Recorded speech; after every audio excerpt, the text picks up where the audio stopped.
Alô, comunidade, eu sou o Rodrigo Viana e esse é o ICL Urgente, no dia 13, sim, sexta-feira, 13 de fevereiro de 2026. A gente chega com as principais notícias do Brasil e do mundo nessa véspera de carnaval, que todo mundo podia imaginar que fosse tranquila, mas olha, notícias de sobra, suspeitas, vindas dos bastidores do Supremo Tribunal Federal. A terra tremeu lá na Praça dos Três Poderes, durante a reunião de ontem no Supremo.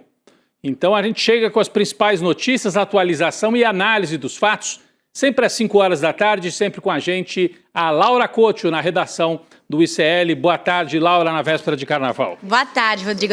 Adorei que você reforçou aí que hoje é véspera de carnaval, mas antes tem muita coisa para falar do caso Master, né?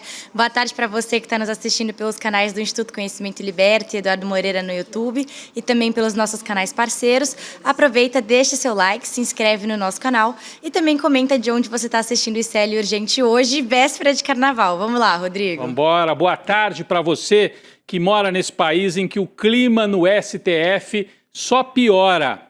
Esse caso do Banco Master era para ser um escândalo financeiro, diz respeito a Faria Lima, ao Banco Central, as pessoas que permitiram que esse banco operasse e também governadores, Distrito Federal, Rio de Janeiro, que ajudaram o banqueiro Vorcaro. Era para ser um escândalo, e uma investigação relacionada a esses fatos, mas caiu como uma bomba no Supremo Tribunal Federal. Agora a suspeita é de grampo, é de gravação clandestina ocorrida durante a reunião reservada dos ministros que ontem decidiram tirar o Toffoli da relatoria do caso Master. Olha só, gente, quem é que gravou e quem é que vazou a reunião no Supremo Tribunal Federal? É o principal destaque de hoje no ICL Urgente. O maior escândalo financeiro do século XXI no Brasil caiu no colo do ministro terrivelmente evangélico. André Mendonça, nomeado ao STF por Jair Bolsonaro, você se lembra, com o apoio da Michele, é o novo relator do caso Master. Olha o André Mendonça aí na tela. Ele é o novo relator depois de Dias Toffoli ter sido afastado numa tensa reunião ocorrida no Supremo Tribunal Federal. A troca de relator, no entanto, não pacifica a situação.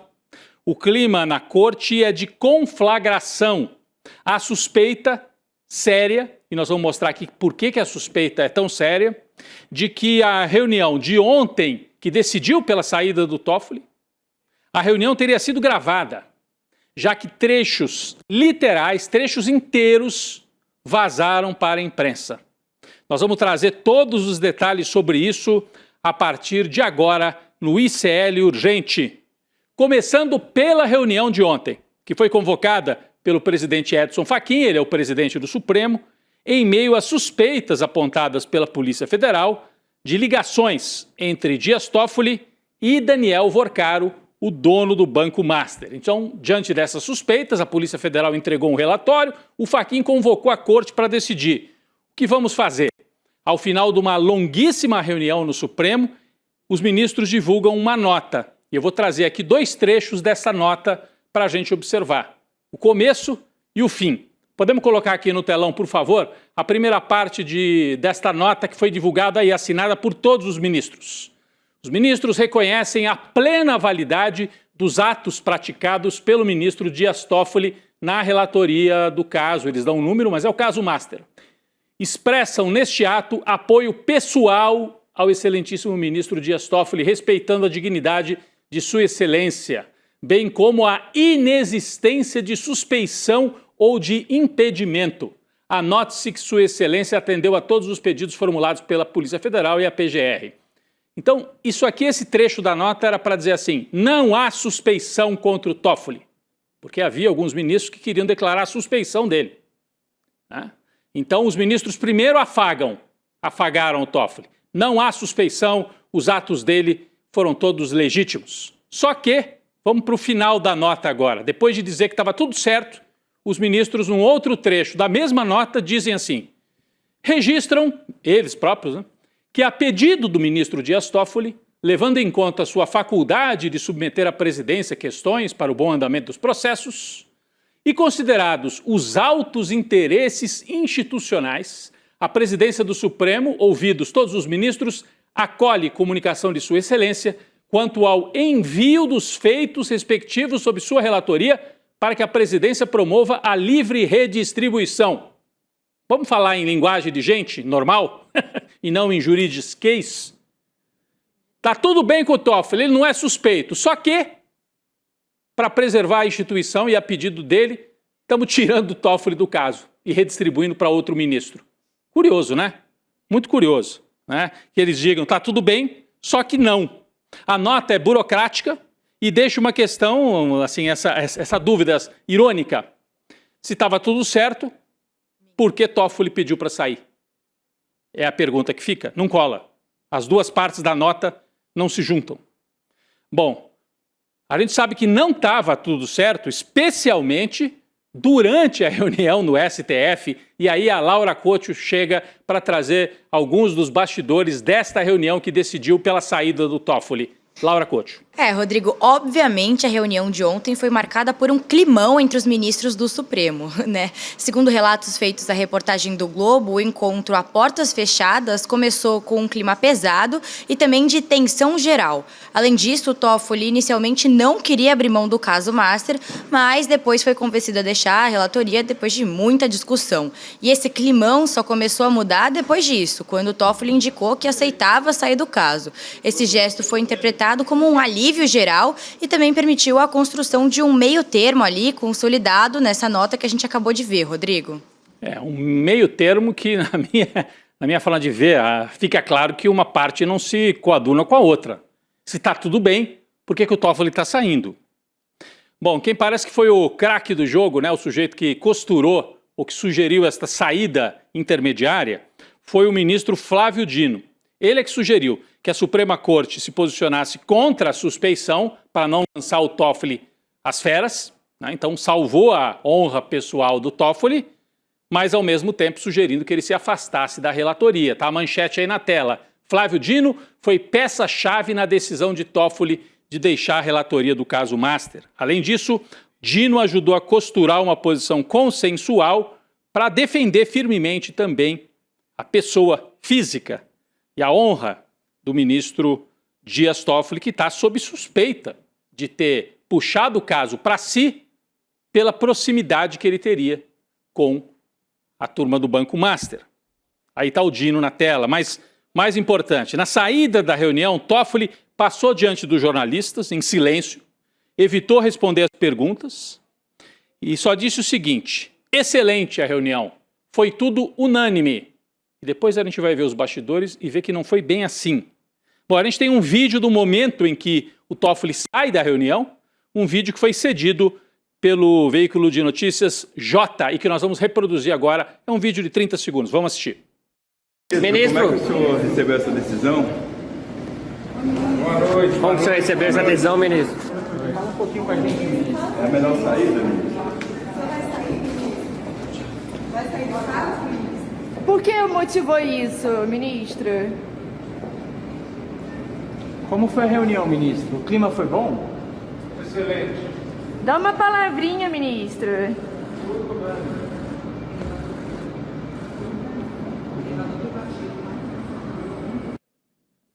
Essa primeira imagem eu acho super importante, se a gente puder rodar de novo enquanto eu estou falando aqui, porque é quase a imagem de um sujeito na solidão do poder, né? Ele sai, depois ele vai para aquele corredorzinho vermelho ali, de tapete vermelho. Olha lá, é a solidão do Toffoli indo embora. Depois aparece alguém para acompanhá-lo. E ele não quer falar muito sobre o que aconteceu dentro da reunião. Mas a bomba maior, né, mais até do que o silêncio do Toffoli, a bomba maior veio na tarde de hoje, sexta-feira 13. Segundo a coluna da jornalista Mônica Bergamo na Folha de São Paulo, ministros do STF acreditam que foram gravados clandestinamente por Dias Toffoli durante a sessão secreta. Isso é grave demais. Está aqui a manchete, a gente dá o crédito por ação da Mônica Bergamo. Isso é grave demais. Os ministros fazem uma reunião reservada para tomar uma decisão importante de preservar a instituição e saem algumas horas depois, frases inteiras do que rolou dentro da reunião. Trabalho correto do jornalista. Mas quem vazou? Quem gravou? Laura, isso é grave demais, né? Olha, Rodrigo, se isso de fato aconteceu, é quase uma segunda bomba no colo do Toffoli em pouco menos de 12 horas, né? E segundo a apuração da Mônica Bergamo, esses diálogos vieram à tona depois de uma reportagem do site Poder 360 que reproduz as palavras dos ministros de forma literal e precisa, com todas as aspas, assim, Rodrigo. E olha isso, alguns ministros da corte já enviaram, inclusive, essa reportagem do Poder 360 para o Toffoli, mostrando que essa gravação realmente aconteceu e questionando, assim, quem que vazou tudo isso? Como já era de se imaginar, claro, o Toffoli negou para a coluna ter feito qualquer registro e também levantou a suspeita de que algum funcionário do setor de informática do Supremo pode ter feito essa gravação. Mas o problema é que, segundo os ministros da corte, os diálogos selecionados por quem fez essa gravação só trazem trechos favoráveis ao Toffoli e não mostram toda a complexidade da discussão, né, do que foi dito nessa sessão. Ou seja, Rodrigo, tem caroço nesse angu. Importante esse detalhe que a Laura trouxe. Os trechos que vazaram são todos, ou quase todos, favoráveis ao Toffoli. Não vazou a reunião inteira. Vazaram alguns trechos. Vou repetir aqui. Os jornalistas que obtiveram essa informação fizeram o trabalho deles, aliás, bom trabalho, de ter acesso à informação do Poder. Né? É a manchete que a gente botou agora há pouco aqui do Poder 360. É um site de notícias políticas lá de Brasília. E fez o trabalho deles. E gerou a manchete que nós trouxemos aqui, ó. Pressão política empurrou o STF para tirar Toffoli do caso Master. É a manchete. E na sequência, curioso, né? Não está assinado, não tem um repórter. É curioso isso. Mas na sequência vem uma série de frases que foram ditas dentro da reunião. A gente separou aqui alguns trechos para você ter uma ideia de que não é exagero nenhum imaginar que houve gravação. Olha aqui. A matéria vai listando ministro por ministro. Gilmar Mendes. Então está descrevendo o que está acontecendo dentro da sala. Depois da exposição inicial de Toffoli, a palavra passou para Gilmar Mendes. Abre aspas.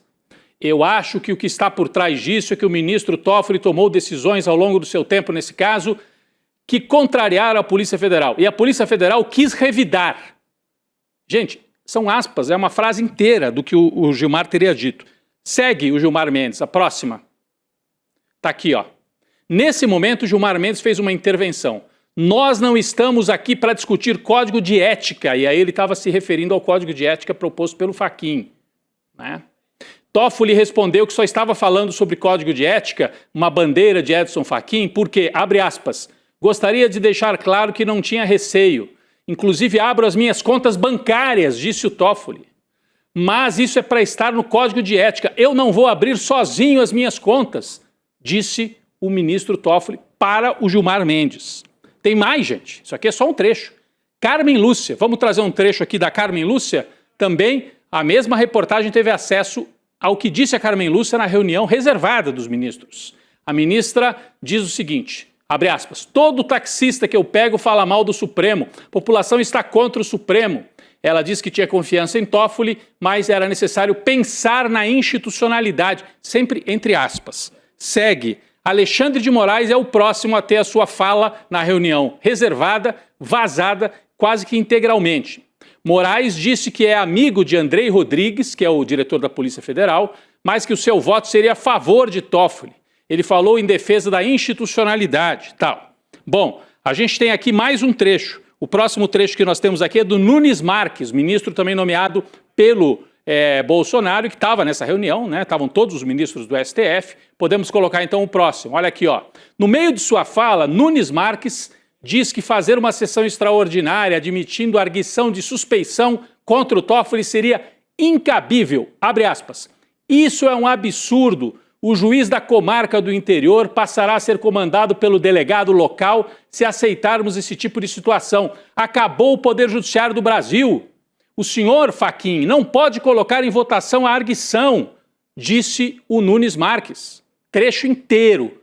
Não é que o repórter teve acesso, alguém contou, olha, o que rolou foi mais ou menos assim. Não, são palavras por palavras que disseram os ministros do Supremo Tribunal Federal. Eu queria trazer aqui, passar do André Mendonça. O André Mendonça, essa fala do André Mendonça, que é a próxima, é importantíssima. Ele falou sobre eventos patrocinados pelo Master com a presença de Dias Toffoli. E olha o que diz o André Mendonça. A questão de eventos, se for considerada, todos nós somos suspeitos de tudo, disse o ministro André Mendonça. Está admitindo que todos os ministros participam de eventos. E se é para declarar a suspeição do Toffoli, todos então são suspeitos? Diz o André Mendonça, uma hora de sincericídio, que acabou vazando. Essa frase aqui é importantíssima para a gente anotar. Pode acontecer com qualquer um de nós. Quero saber se vão dar esse tratamento para mim, diz o André Mendonça. É uma boa questão levantada pelo André Mendonça, que ele achou que não fosse vazar, mas veio a público. E por fim, Flávio Dino. Tem aqui o trecho do Flávio Dino, que também vazou, e nós vamos trazer aqui para a tela, repetindo para quem pegou agora. São trechos, literais da reunião de ontem, em que foi afastado do caso Master o ministro Toffoli, trechos relatados pelo site Poder 360. Porque aqui no ICL a gente dá crédito quando os outros fazem matéria importante. Está dado crédito. Flávio Dino, o ministro começou dizendo que concordava com tudo que tinha sido dito e foi logo afirmando, abre aspas, estas 200 páginas da Polícia Federal, para mim, são um lixo jurídico. Não adianta discutir lixo jurídico. A crise hoje é política, presidente. Em 2035, se Deus me der saúde, eu quero estar nesta cadeira de presidente do Supremo. E esta cadeira tem bônus e tem ônus. Eu acho que não adianta pensar nesta cadeira só no bônus. Eu acho, senhor presidente, que o senhor deveria ter resolvido isso dentro da institucionalidade da presidência. O Dino deu um pito no Fachin durante a reunião. Fica claro que Gilmar Mendes, que diz, não estamos aqui para discutir código de ética, e que Flávio Dino, que diz, o senhor deveria ter resolvido de outra forma, Fachin, confrontaram o presidente e trataram o Fachin como um presidente que não sabe conduzir um tipo de crise como essa.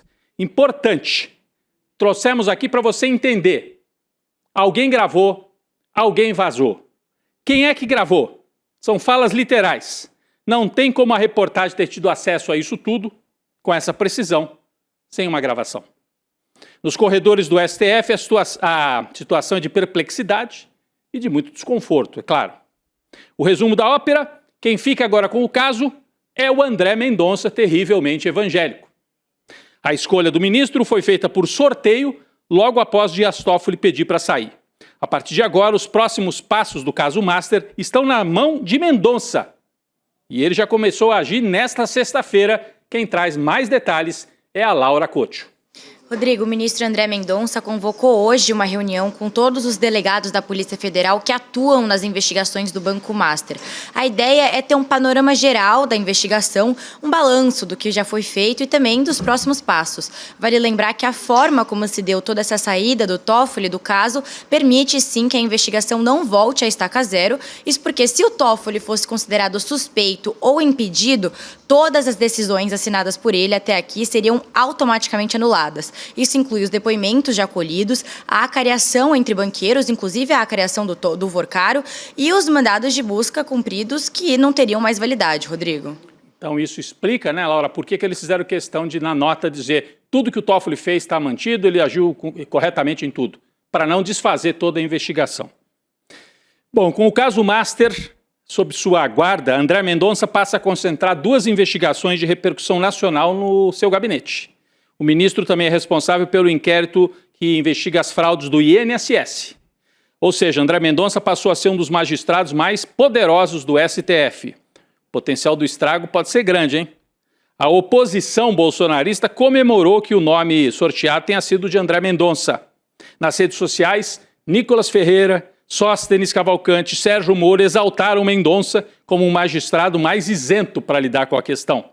Do outro lado, o Centrão é que não ficou muito feliz com esta nomeação. Não é isso, Laura? Rodrigo, assim como disse nosso redator aqui, o Bruno Consiglio, o novo maquinista do trem fantasma do Master não vai ser tão piedoso assim com o Centrão. Isso porque nos corredores do Congresso, o Mendonça é visto como uma figura de pouca interlocução política, ao contrário do Dias Toffoli, que é mais aberto a conversas. E essa falta de flexibilidade tem um custo bem alto para o Centrão, porque o novo relator do Master, por exemplo, vai ter que analisar um relatório da PF com o nome de autoridades com foro privilegiado encontradas em conversas conversas com o Daniel Vorcaro, que é o dono do Master, e também o Fabiano Zettel, que é o cunhado do Vorcaro. E isso preocupa muito o Centrão, porque esse relatório pode atingir muitos nomes desse grupo que tinham relações políticas com figuras do Master, Rodrigo. Resumindo aqui, o Centrão, que vive de acordos, como a gente sabe, pode não conseguir negociar uma saída dessa vez, Rodrigo. E aí eu levanto uma outra questão. O Centrão está preocupado, mas eu pergunto, governadores, o André Mendonça vai fazer a investigação chegar no Cláudio Castro, lá do Rio de Janeiro, no Ibanez, do Distrito Federal, que tentou comprar o Master? É importante cobrar. O André Mendonça vai ficar parceirão ali dos seus aliados da direita, dos bolsonaristas, e proteger essa gangue? Ou vai atuar como um juiz de verdade? Vale lembrar que o Davi Alcolumbre, presidente do Senado, não foi muito amistoso com o André Mendonça quando ele foi indicado para ser ministro. Ele adiou a sabatina, o que acabou desgastando bastante o André Mendonça. No final ele acabou aprovado, mas houve esse desgaste, né? Não é à toa, e a Laura trouxe essa preocupação do Centrão, não é à toa que a federação formada por União Brasil, do Rueda, e o Progressistas, do Ciro Nogueira, soltou hoje uma nota que é um recibo, é o famoso passou recibo total. É uma nota dizendo que a federação manifesta a sua preocupação com as narrativas que querem colocar contra o ministro Toffoli. É preciso ponderar que as injustiças, quando se tem apenas um lado, podem atingir o ministro, tudo que ele fez e faz pelo país enquanto ministro no STF. A federação reitera sua confiança na integridade do ministro Dias Toffoli e acredita que a verdade vai prevalecer. Como se dissesse assim: Toffoli, a gente viu que você tentou dar uma ajuda pra gente. Não vamos largar você no meio da estrada. Tem uma famosa frase: não se abandona um companheiro ferido na beira da estrada. União Brasil, Centrão, não estão abandonando o Toffoli. Se puderem, seguram pela mão e ajudam a tirar o Toffoli da lama, onde ele continua rolando, depois de ter saído da relatoria do caso Master. Um outro desdobramento, o ministro do TCU, Tribunal de Contas, Jonathan de Jesus, que também é originário do Centrão, voltou atrás, hein? Ele agora autorizou o Banco Central e o Ministério Público a terem acesso ao relatório sobre a atuação do BC na liquidação do Master, está aí na manchete. O documento foi elaborado pela área técnica do TCU. O BC e o Ministério Público já tinham pedido acesso ao relatório completo depois da inspeção realizada pelos técnicos. O material, porém, não indica problemas na atuação do Banco Central na liquidação do Master, porque o Jonathan queria transformar o Banco Central em vilão. Queria impedir ou reverter a liquidação do Banco Master. Talvez, junto aí com os amigos dele do Centrão, o Renan Calheiros, senador, disse que o Jonathan, esse sujeito do TCU, foi chantageado pelo Centrão. Ou você salva o Banco Master, ou a situação fica ruim para você também, Jonathan. Por isso que ele estava embarreirando a investigação dentro do TCU, agora foi obrigado a ceder. Caiu esse dique de contenção que tinha duas peças. Esse ministro no TCU e o ministro Dias Toffoli lá no Supremo Tribunal Federal. São as atualizações importantíssimas e essa cicatriz de um STF dividido, em que há ministros que suspeitam dos outros, vai permanecer. Vem aí o carnaval, mas essa cicatriz permanece. Além disso, o vazamento mostra um Edson Fachin enfraquecido perante outras figuras mais fortes da corte. É grave a situação para o STF nesse momento. Vamos para o caso Epstein, atualização exclusiva, apuração do ICL Notícias. Ao que tudo indica, Jeffrey Epstein comprou um apartamento aqui no Brasil. É manchete, apuração da nossa equipe. Compra de apartamento e endereço em São Paulo revelam o envolvimento do criminoso sexual Epstein com o Brasil. Os documentos foram revelados com exclusividade pelo ICL e mostram que ele fez, o Epstein, uma transferência de $76 mil para um escritório de advocacia brasileiro e estava anotado ali no material. A gente tem até aqui o destaque desse documento. Era para compra de um apartamento, não está claro ainda se foi em São Paulo, Rio de Janeiro ou outra cidade do Brasil. O pagamento, a gente tem aqui o print desse documento, a impressão desse documento, o pagamento ocorreu em abril de 2003 e a descrição da transação, a gente tem aqui, ó, né? Tá aqui, ó. É para comprar apartamento em Brasil, certo? Indica que uma empresa de advocacia, Machado Meyer, o envio do dinheiro para fazer a compra desse apartamento. Daqui a pouco, no ICL Notícias, segunda edição, Jamil Chad vai contar todos os detalhes da matéria, apuração que é dele e também do repórter do ICL, Kleber Lourenço. Os dois trazem mais detalhes daqui a pouco, ao vivo, no ICL Notícias, segunda edição. O desdobramento, o caso Epstein chega a Faria Lima, compra de apartamento, compra de imóveis, envolvimento com o escritório de advocacia em São Paulo. Política, voltando para os bolsonaristas, Michele Bolsonaro pretende mesmo se candidatar ao Senado do Distrito Federal. Isso a gente já sabia. Mas talvez a primeira-dama não saia candidata pelo Partido Liberal. Laura, que história é essa? Isso vazou hoje. Riscos de Michele deixar o partido, é isso? Rodrigo, de acordo com a CNN, os bolsonaristas consideram que a Michele Bolsonaro pode deixar o Partido Liberal por vontade própria, caso o presidente da sigla, o Valdemar Costa Neto, ele não cumpra as orientações do Jair Bolsonaro sobre as candidaturas de aliados nas eleições de outubro. Isso porque, mesmo preso na papadinha, o Bolsonaro tem despachado ordens sobre como articular o cenário eleitoral aí nos estados e também ele tem mandado recados através das visitas dos filhos, da esposa e de alguns aliados. Vale lembrar aqui que o Valdemar não pode visitar o Bolsonaro porque ele é investigado na trama golpista. E esse incômodo todo da Michele acontece porque ela está pessoalmente empenhada em emplacar duas aliadas na disputa pelo Ceará e também por Santa Catarina, que são dois estados que ela disse que não abre mão de jeito nenhum. Só que, como a gente já sabe, já falou aqui no Urgente, em Santa Catarina já não deu certo o plano da Michele, porque o Valdemar barrou a candidata dela, que era a Carol de Tone, ao Senado, e agora a Carol de Tone está ameaçando deixar o Partido Liberal. Inclusive, a Michele, como a gente está vendo, pode ser que siga o mesmo caminho, Rodrigo. Então é Carol de Tone ameaçando sair e a própria Michele. É confusão do lado da direita. Do outro lado, no campo lulista, o presidente segue com dificuldades para organizar os palanques nos dois estados mais populosos, São Paulo e Minas. A gente vai tratar agora de Minas. O senador Rodrigo Pacheco, que vem da centro-direita, é o nome que o Lula gostaria de ver como candidato em Minas Gerais. A gente tem atualizações sobre isso. Ele vinha saindo a informação de que ele poderia se filiar à União Brasil para ser o candidato. Mas a novidade de hoje é que o Rodrigo Pacheco está cogitando se filiar ao MDB. Então a gente vê que essas conversas do Lula, que poderia até trocar de vice e colocar alguém do MDB na vice, poderiam levar o Rodrigo Pacheco também ao MDB e ser candidato em Minas Gerais numa chapa lulista para tentar reforçar aquele que é o segundo palanque mais importante em população e que todo mundo diz, quem ganha em Minas, ganha no Brasil. O Lula articulando com o Rodrigo Pacheco, que hoje saiu essa informação, poderia se filiar ao MDB para ser o candidato de Lula ao governo lá em Minas Gerais. Pessoal, uma última nota que diz respeito ao carnaval, mas também à política. Todo cuidado é pouco. O presidente Lula determinou que ministros e auxiliares não participem do desfile de carnaval em homenagem a ele. Uma das escolas de samba no Rio de Janeiro vai homenagear o Lula, a história da vida dele, é tema do enredo da Acadêmicos de Niterói. E há uma preocupação porque o TSE liberou assim, o enredo, a escola, mas deixou ali aberto. Olha, pode ser que haja crime eleitoral. Se houver abuso, aí é uma outra história. Então o Lula está dizendo para os ministros não irem e quem for não pedir voto, não distribuir panfleto, não configurar algo que possa depois ser considerado um crime eleitoral. É a preocupação de Lula com esse enredo na véspera da eleição de 2026.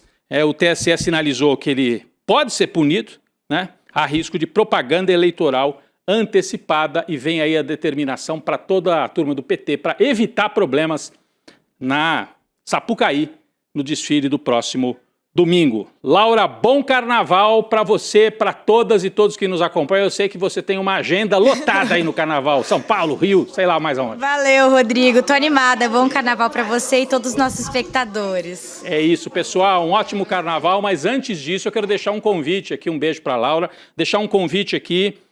Você se preparar para a grande inovação tecnológica e educacional que está sendo trazida pelo ICL. Você sabe que o ICL tem a plataforma de cursos. E agora nós vamos lançar uma inovação surpreendente que vai entrar para a história da educação. O Oráculo ICL. O que é o Oráculo ICL? Você vai ficar sabendo no dia 26 de fevereiro, uma quinta-feira, o lançamento ao vivo com o Eduardo Moreira.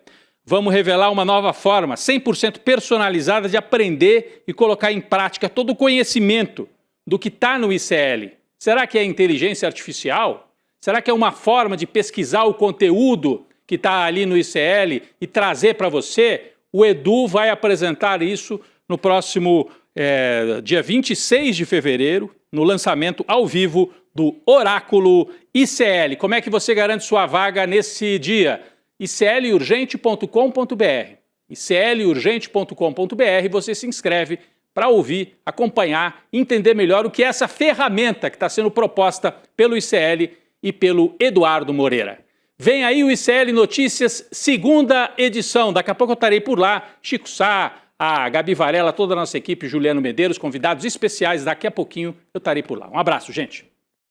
Visualiza aqui a situação. Você está no encontro da família, você está na mesa do bar com os amigos da escola ou da faculdade e de repente surge um daqueles temas polêmicos. E aí você está lá do outro lado, a tia do Zap, o cara da extrema direita, não sei o quê, e começa a argumentar do lado dele, você puxa os seus argumentos, a discussão começa a elevar ali o tom, a temperatura, e você precisa de uma grande cartada para inquestionavelmente ganhar aquela discussão. Pois é, o ICL criou uma ferramenta que vai te dar esse superpoder. É como se no meio da discussão você pudesse trazer para o seu lado o João César Castro Rocha, o Gessé Souza, a Marilena Chauí, o Michael Sandel, o Domênico de Masi, os maiores professores e professoras do mundo, mas de uma maneira rápida, prática e detalhe, pessoal. É uma ferramenta que não existe no mundo e é fruto de mais de um ano de trabalho de uma equipe enorme do ICL. Ela muda o jogo completamente. Ela se chama Oráculo ICL e vai ser revelada no dia 26 de fevereiro às 8 horas da noite. Todos os dias, as principais notícias do Brasil e do mundo direto no seu WhatsApp, com informação de qualidade e sem fake news. Escaneie agora o QR Code e entre para o canal do ICL Notícias. Informação que importa onde você estiver.